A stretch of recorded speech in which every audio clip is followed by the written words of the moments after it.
Boa tarde a vocês. O João Fernando, que é meu dileto e amigo de muitos anos, já me apresentou, mas eu sou da Faculdade de Medicina da Universidade de São Paulo, em Ribeirão Preto, e a minha atividade nos últimos, pelo menos, 25 anos tem sido em hipertensão arterial, que é o que nós vamos discutir aqui. Eu gostaria muito que nós tivéssemos uma participação proativa de vocês e que eu só falasse aquilo que vocês quisessem ouvir, não é? Então, estou à disposição. Vamos ver se a gente consegue imprimir a nossa meia hora de atividade uma coisa bastante interativa, com respostas e perguntas rápidas. Pois não.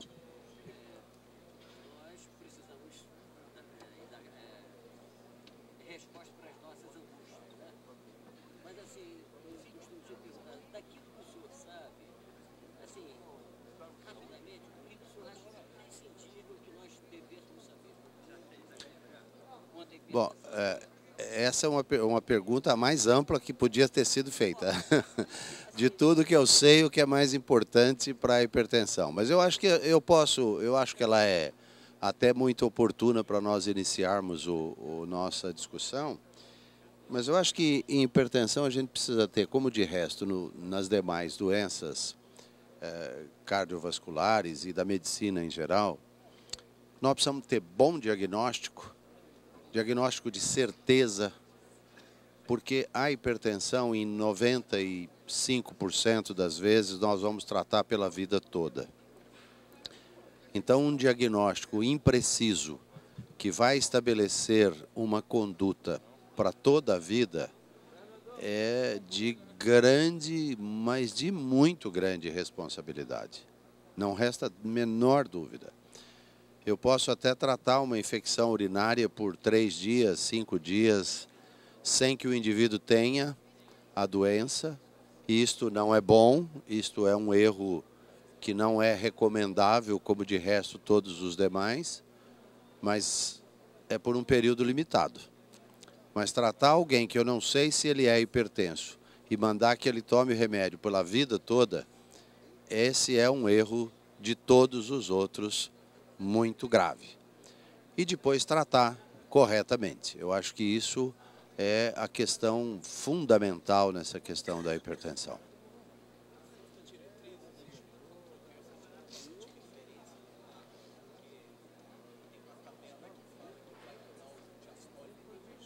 Tá. Essa questão da mudança do valor de referência para a MAPA. Na diretriz, embora a gente tenha procurado deixar claro, existe um gráfico ao lado e que estabelece o corte de 135 por 85 para 24 horas. Por que ele foi mantido? Porque aquele estudo foi feito numa época em que esse era o valor de referência e que estabelece quantos por cento nós temos de hipertensão verdadeira, de normotensão verdadeira, de hipertensão do avental branco e de normotensão do avental branco. Para o consultório, isso foi considerado 140 por 90, e para a MAPA, aí, porque o estudo foi feito nessa época, 135 por 85. O que as diretrizes estabelecem é o que se obtém de novas informações, desde a última publicação até a que se faz.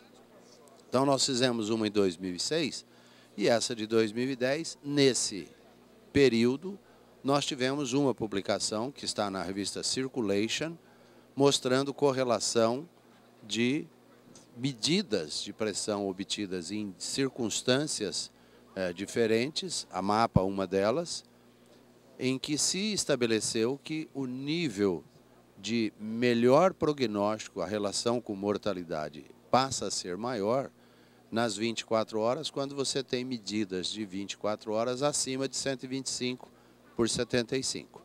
Na vigília, o que nós considerávamos 135 por 85, por esse estudo também, passou a ser 130 por 85, que é o que está referido na diretriz.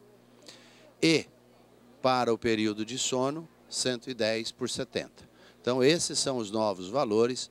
Nós estamos trabalhando, nesse momento, numa diretriz nova de mapa e numa diretriz nova de MRPA, que deve sair até o final do ano. Nós temos, aqui será a quinta diretriz de mapa e a terceira de MRPA, o que faz a gente ter uma experiência acumulada de pelo menos 20 anos.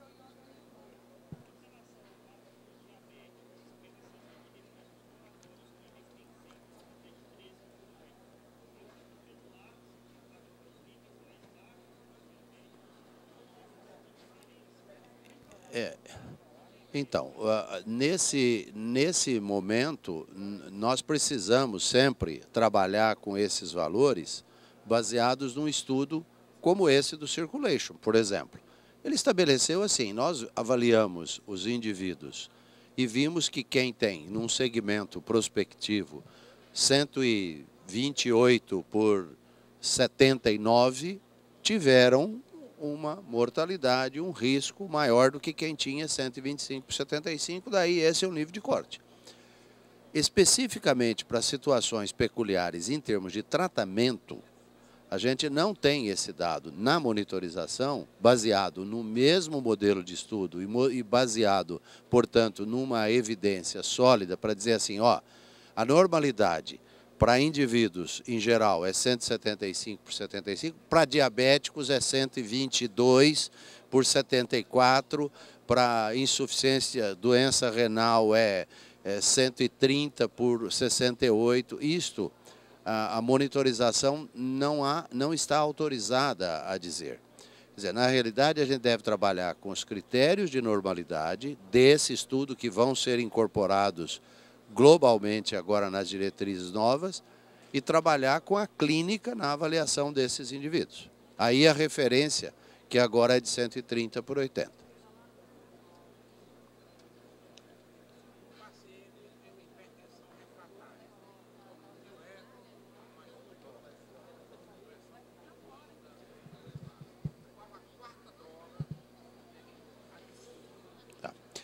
Então a pergunta é, qual é a quarta droga a ser adicionada no hipertenso refratário, que até por conceito ele tem que tomar 3 drogas, sendo uma delas um diurético.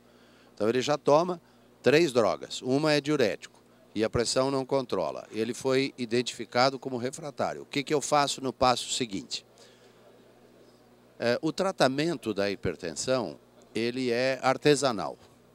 Quer dizer, ele deve ser elaborado para cada indivíduo. Não é, infelizmente, a gotinha da vacina que todas as crianças recebem e todas têm o mesmo benefício. Porque a diversidade de mecanismos envolvidos e mesmo que todos os mecanismos estejam envolvidos de maneira genérica em todas as pessoas, eles têm gradações diferentes. Por que de vez em quando você dá uma dose, ainda que pequena, de um bloqueador do sistema renina-angiotensina, seja um IECA, seja BRA, seja inibidor direto, e você tem um controle muito bom da pressão arterial que não foi obtido com um antagonista de cálcio, ou com um diurético, ou com um beta-bloqueador? Porque possivelmente, nesse indivíduo, você identificou por experimentação terapêutica, o mecanismo que era predominante na gênese e na sustentação da hipertensão. Então, isso vale também para a refratária. Via de regra, esses indivíduos devem ter o sistema renina-angiotensina bloqueado com uma das 3 classes que agem sobre ele diretamente. Então, esse seu paciente, suponha-se que ele já tomasse um BRA, ou um IECA, ou um inibidor direto da renina, um antagonista de cálcio diurético. Faltou o beta-bloqueador. Ou o beta-bloqueador e faltou o antagonista de cálcio. A quarta droga deve ser sempre uma sinérgica às demais. Então, nesse exemplo, se ele está beta-bloqueado, está com bloqueio do sistema renina-angiotensina e está com um diurético, ele deve receber um beta-bloqueador. Para você agir nos mecanismos fisiopatológicos todos, de maneira a tentar obter esse controle. E a gente podia ir um pouco mais além. Você dizer, bom, mas eu já dei a quarta droga e ele não controlou. E aí as coisas vão gradativamente ficando cada vez mais detalhadas e exigindo mais atenção de quem está tratando. Precisa sempre, na refratária, ter segurança de que o indivíduo está tomando remédio. Eu digo sempre que nos pacientes a gente confia quando ele diz que não tomou. Mas quando ele fala que tomou, você tem sempre que ficar atento para ver se aquilo é verdade. Esses pacientes que tomam, quem daqui já teve amidalite, uma infecção e que começou a tomar antibiótico às 7, às 15 e às 23 horas? É um martírio. A gente esquece o da tarde, porque o da manhã você acorda, toma. O das 7 da noite você está chegando em casa e toma. Aí você foi para o consultório e esqueceu o da tarde, né? Aí você, às 3 horas você está envolvido numa coisa qualquer, ou o balconista, ou o médico, ou o dentista está atendendo, não pode parar. É um martírio. Agora, fazer isso a vida inteira precisa ser gente com muita responsabilidade. Sobretudo em alguém que não está sentindo nada, né? Então eu vou me ocupar de uma coisa que não vai mudar em nada a minha qualidade imediata de vida. Vai ter repercussão lá na frente. Então isso é complicado. Precisa ter certeza que o indivíduo toma. Precisa ter certeza que você está medindo a pressão e que ele não tem um efeito de avental branco que falseia aqueles 170 que você está vendo. Lá na realidade é 130, tem 40 milímetros de efeito de avental branco. Precisa ter certeza que ele toma, precisa ter certeza que o que eu estou medindo é correto. Isso é fundamental. E aí a gente vai cercando esse mecanismo que mantém a pressão alterada até conseguir que você leve esse indivíduo à pressão ideal como meta para a condição que ele tem.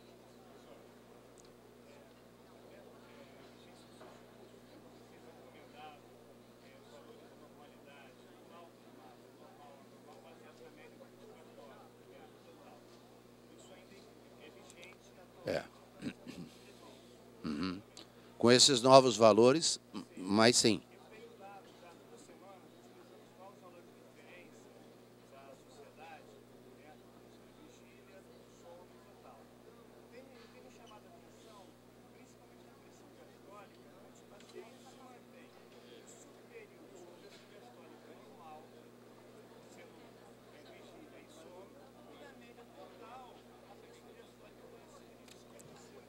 Isso é um dado muito interessante do exame.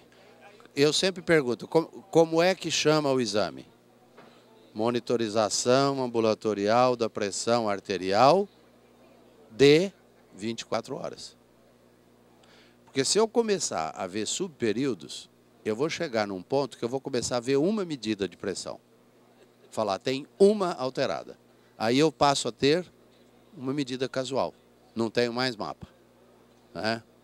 Não tenha dúvida que alguns períodos, e o do sono particularmente, é o que se correlaciona mais fortemente com prognóstico. Melhor do que o de 24 horas, melhor que o da vigília, mas os dados que a gente analisa, eu dou laudo assim. Comportamento da pressão de 24 horas é normal ou anormal. Na vigília tem isso, no sono tem isso. Isso é juízo clínico. Eu acho que aí o clínico tem que olhar e falar, poxa, espera aí. Na vigília, esse indivíduo teve uma média muito alterada. Mas no sono ele teve muito baixa. Óbvio que quando eu vou fazer a média, isso vai me levar a uma média até normal. Mas aí é que o exame serve para juízo clínico. Ele tem que falar, olha, eu tenho que concentrar a minha maior atividade terapêutica no período da manhã, para que ele mantenha isso. Mas isso a gente não faz com o exame. O exame é para dizer, nas 24 horas teve isso, na vigília teve isso, no sono teve isso. E a pessoa que está tratando, o cardiologista, o médico, o clínico, é que vai estabelecer como ele vai fazer. Quer ver um exemplo do contrário do que eu falei? nos diabéticos com desautonomia. Os diabéticos com desautonomia, você vai encontrar neles uma situação assim. Enquanto eles estão de pé na vigília, pela desautonomia, eles têm uma pressão de 110 em média por 60 na vigília. Quando eles se deitam, em função das alterações desautonômicas do diabetes, eles têm 140, 150, 160 à noite. O que você tem que fazer? Rodar essa administração do medicamento e usar o que ele tem de alteração que mantém a pressão na vigília mais baixa, e que às vezes até quando você dá muito remédio ele sente mal, e jogar mais uma concentração para a noite. Esse é o grande papel que a monitorização faz. Ela permitir que você avalie comportamento em 24 horas e ajuste terapêutica, por exemplo, nesse contexto, dessa forma.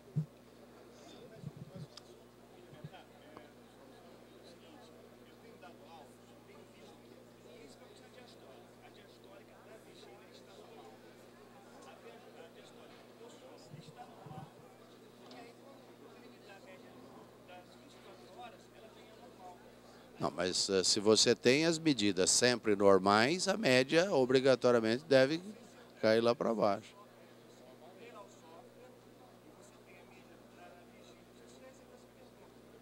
Não.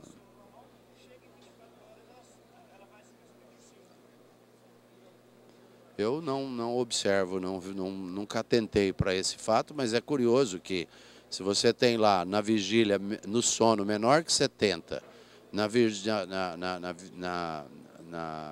vigília menor que o valor de referência, ela pode subir. Agora, se isso ocorrer, você tem que dar isso como comportamento anormal.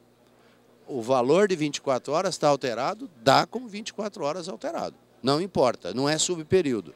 Porque senão nós voltamos naquele ponto que eu te falei. A gente começa aí, olha, mas às 15 horas teve uma medida muito alterada.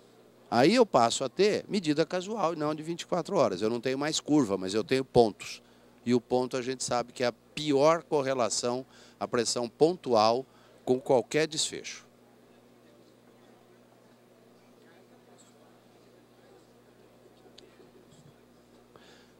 Carga pressórica é mais importante que média pressórica? Nós até fizemos esse estudo e temos publicado isso no Blood Pressure Monitoring. Na realidade, o estudo que a gente encontra é matemático. Quando a gente pega cargas, porcentagem de cargas, nós fizemos áreas que se formam de anormalidade e média, nós encontramos uma correlação muito próxima das 3 variáveis. Mas o que a gente deve fazer? A gente deve usar aquilo que tem estudos que se valeram desse parâmetro para trabalhar. Não tem estudo de mortalidade e não tem estudo de morbidade com carga e nem com área.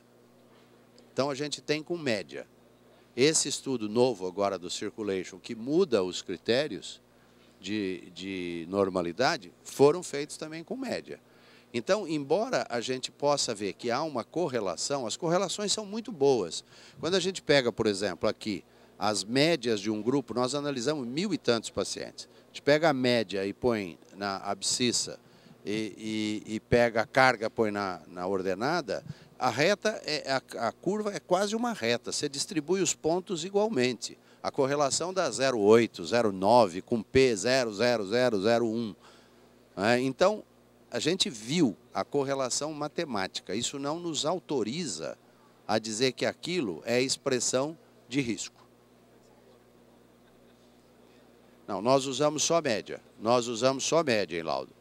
Só média. A média está tanto, acima, abaixo, e aí a gente põe, está tomando remédio, não está tomando remédio, é eficaz? Não, carga não.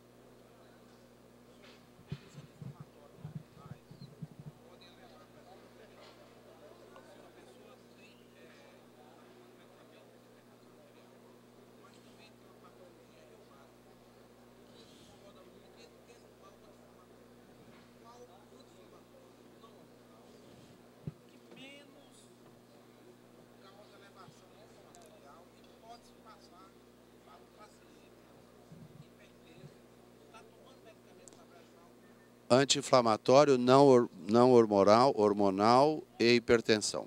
Todos elevam a pressão. Os que menos elevavam eram os que saíram do mercado, quase todos, acho que sobrou só um, que são os inibidores de COX-2. Esses preservavam a pressão, mas se encarregavam de fazer outras artes, né? O mecanismo trombótico com eles mudava muito, embora eles tivessem uma ação, isso foi muito estudado, saíram muitas avaliações, até porque havia um forte interesse da indústria em demonstrar isso. Eles não mudavam nada a pressão, não mudavam nada, mas eles não mudavam a pressão, mas complicavam outras coisas. Os outros mudam a pressão, e aí você pode ter todos os disponíveis hoje, e nenhum deles dá para tomar com segurança, de forma continuada, sem pagar o preço renal, o preço vascular que eles trazem. Então, isso é uma coisa, assim, do ponto de vista nosso de orientação, é complicada a resposta a essa sua pergunta, porque todos vão cronicamente, é diferente. Eu estava aqui, o João Fernando falou sobre a questão dos anti-inflamatórios como doença cardiovascular, né? Então, esse é um grande problema. O rim vai pecar, eles vão pecar por trazer problemas renais, eleva a pressão.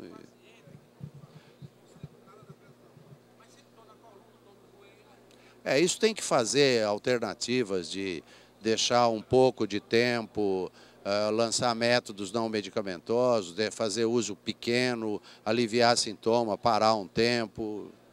São duas coisas que não combinam. Quando não combina, não tem solução. Escolha de diurético, tiazídico ou clortalidona. É isso? Endapamida. Essa é uma coisa do momento. Essa é uma coisa do momento. Tem vários estudos demonstraram que clortalidona, por exemplo, ela é mais duradoura a sua ação e, por conseguinte, ela tem um efeito antihipertensivo mais sustentado, comparativo com a hidroclor. A indapamida aposta, e a isso tem vários estudos mostrando uma menor ação metabólica, sob todos os aspectos.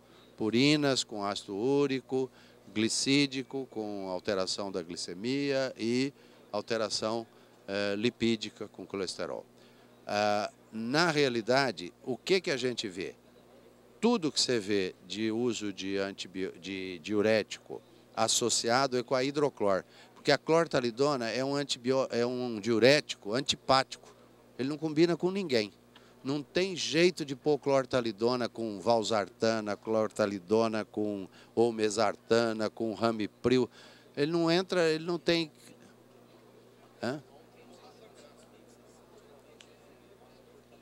Então, agora que estão começando, porque, de certa forma, isso não é uma coisa impossível, é uma coisa difícil de fazer.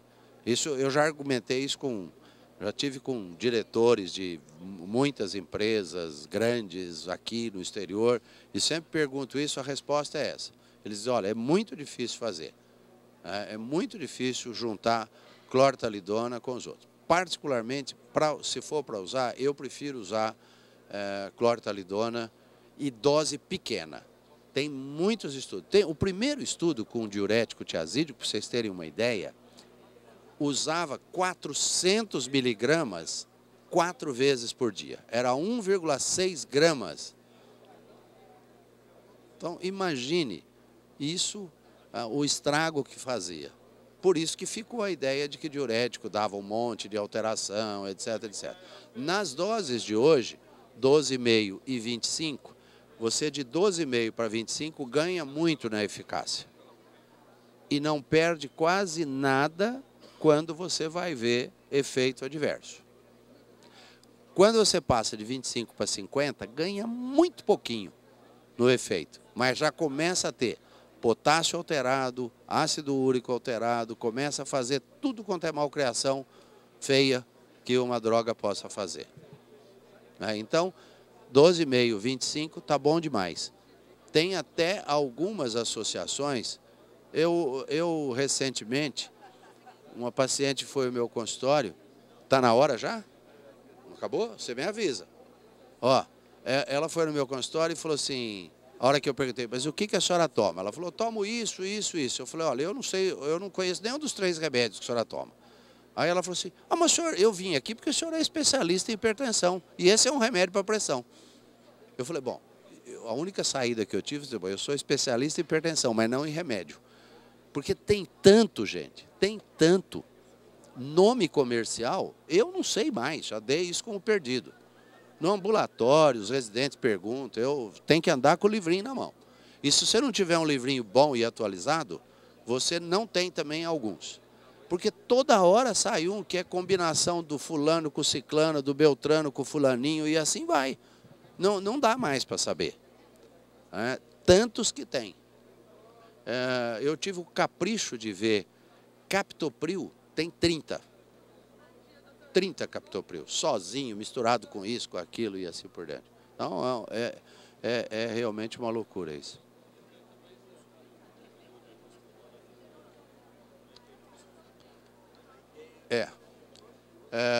Uso de inibidor de aldosterona no hipertenso refratário. Bom, isso é uma coisa que tem sido muito útil e que é recomendável. Às vezes, no refratário, a gente faz algumas coisas que precisam ficar muito claro que a gente está sabendo o que está fazendo. Porque você, por exemplo, às vezes bloqueia, como na insuficiência cardíaca, você bloqueia o túbulo inteiro. Então, de repente, você vê lá hidroclorotiazida com furosemida e com aldactone. Nossa, que negócio cheio de diurético. É porque a gente quer explorar o máximo de uma ação, quando, na realidade, a gente não tem muito mais o que fazer, mas precisa objetivar um alvo. Então, o que a gente sabe é que há uma alteração de aldosterona que, às vezes, a gente não detecta, que nós não vemos e que compõe esse quadro na resistência. Então, normalmente, a gente faz isso mesmo. Uma opção que seria uma 4ª droga ou uma 5ª droga seria associar aldactone, e aí a gente usa entre 25 e 50 miligramas com muito bons resultados. Ladies first.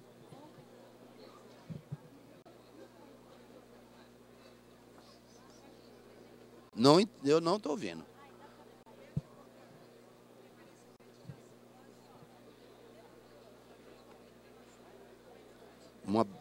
É uma coisa que me parece muito boa, mas me parece só, porque a gente não tem estudos de desfechos com essas drogas.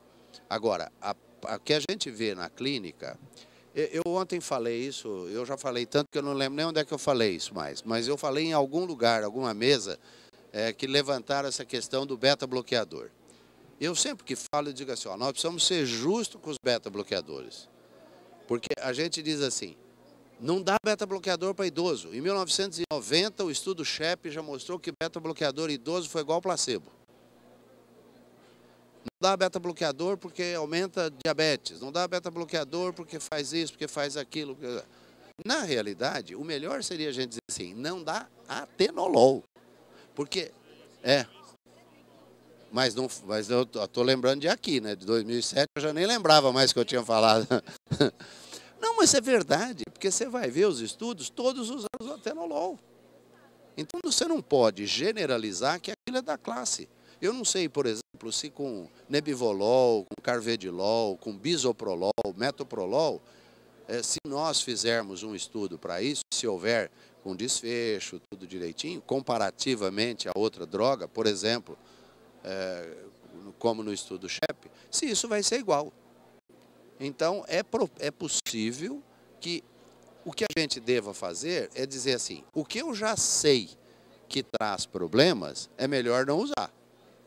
Agora, o que eu não sei, eu preciso, necessitando da ação que ele tenha, que eu faça com a cautela de observar. Esse eu acho que é o ponto em relação ao beta-bloqueador. Eu fico olhando para ela ali, porque a hora que ela fizer assim, ó, é porque ela vai cortar o pescoço. Já acabou a hora.